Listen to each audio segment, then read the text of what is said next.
Hello, hello. Welcome, welcome to Voice Lessons from the Music Room. Привіт, мої друзі. Today we're going to talk about vocal health. I spoke about this a while back, probably around Christmas time when we were discussing Christmas caroling. So now's a great time.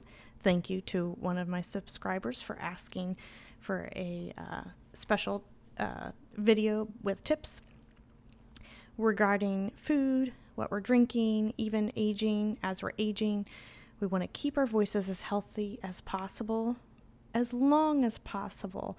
And one of the best ways actually to take care of your voice is to sing. And sing even just a little bit every day, singing properly, as long as you are not experiencing actual pain. That is what's going to keep your voice healthy for as long as possible. So please don't stop singing, even if you might feel as if, oh, my voice doesn't sound like it used to. That's okay. Your voice is changing. Think about kids' voices all the way through teens, and then as voices are maturing, and then as we get sort of middle age, older, and then more elderly. Our voices, there's ebbs, there's flows. We can even grow and improve as we age, actually. So go ahead, be confident, go ahead and sing, especially if you have a choir that you are in, or even just a little family group that you might sing with. Keep singing. Please keep singing. I know some who are volunteering at nursing homes. All of those activities are wonderful to keep your voice healthy. So the first thing is to make sure that we are hydrating. We're taking physical care of our voice. We are making sure we're hydrating with water. Basically, always just water. And as well, not ice cold water, not hot water. Lukewarm, sort of tepid. Even if in the summertime you need sort of a little bit of that cooling, at least don't put ice in your water.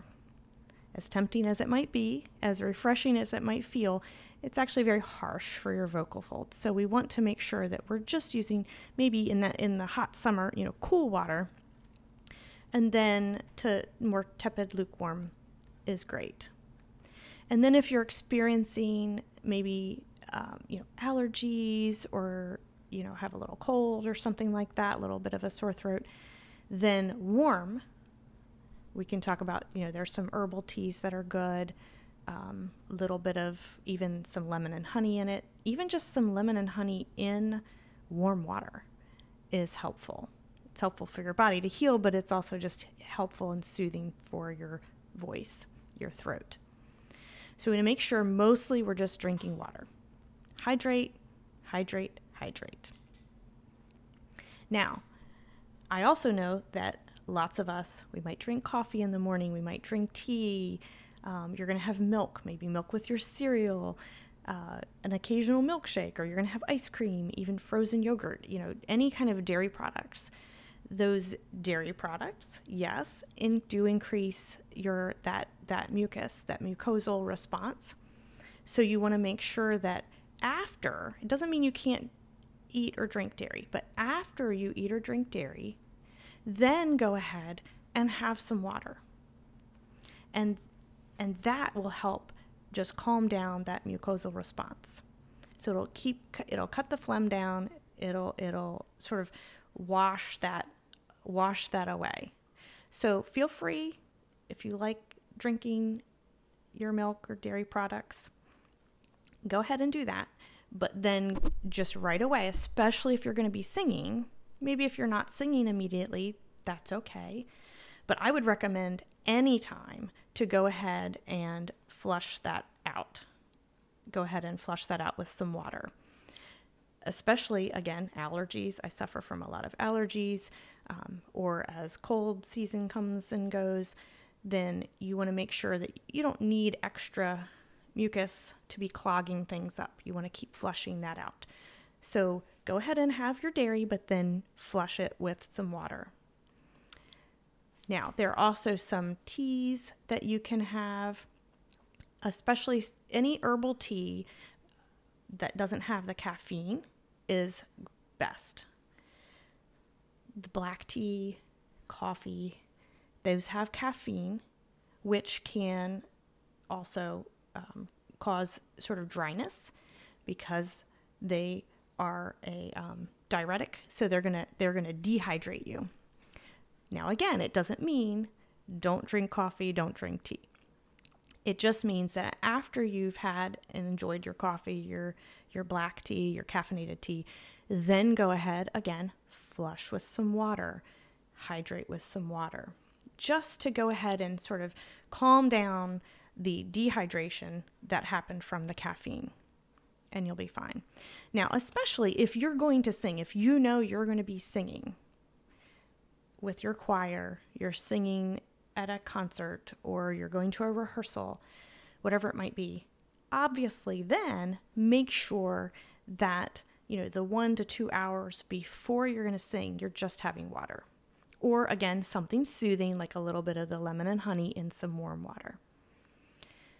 So that way you can plan for when you're going to be singing. Or some of you, I know, who are recording, doing recordings, make sure that you have a space between the time that you're having some dairy or caffeinated.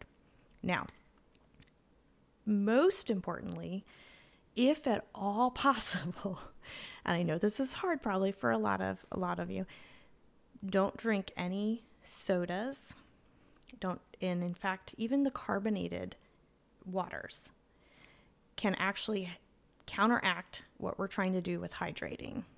So as much as possible, try to just not do sodas at all. Or again, a little bit away from the time that you're going to be singing. But again, for overall health, you do not want the extra sugar. You don't want the extra caffeine. And if you're doing the diet drinks, those have the extra chemicals, the sugar substitutes, which also are not very good for your voice either, and just general health. So with food, so that's the drinks.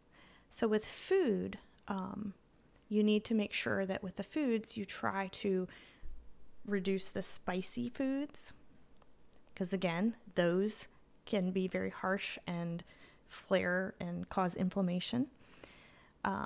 So you want to make sure that, again, if you're going to do some spicy foods, if you enjoy that, just make sure that it's maybe after you sing, and always just hydrate to flush that out to help.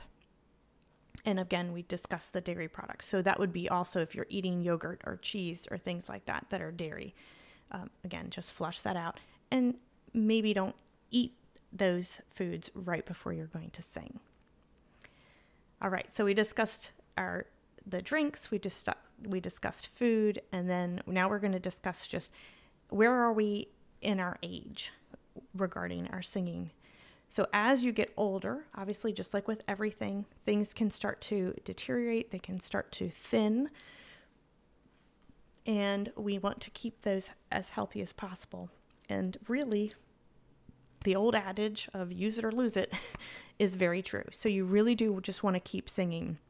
You could be any age, and if you are not singing regularly, you will lose that function. You'll lose that elasticity in your vocal cords. So general rule is at least sing once a day.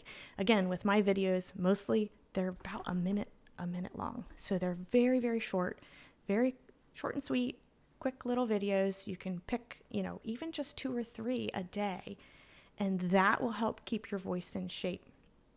Then obviously, if you're doing choir rehearsals that are longer or recordings that are longer, try to do maybe up to 10 minutes of vocal warm-ups prior to work on building the endurance, not only in your vocal folds, but also for your lung capacity. Because remember, the sound comes from the air. The air is what creates the sound.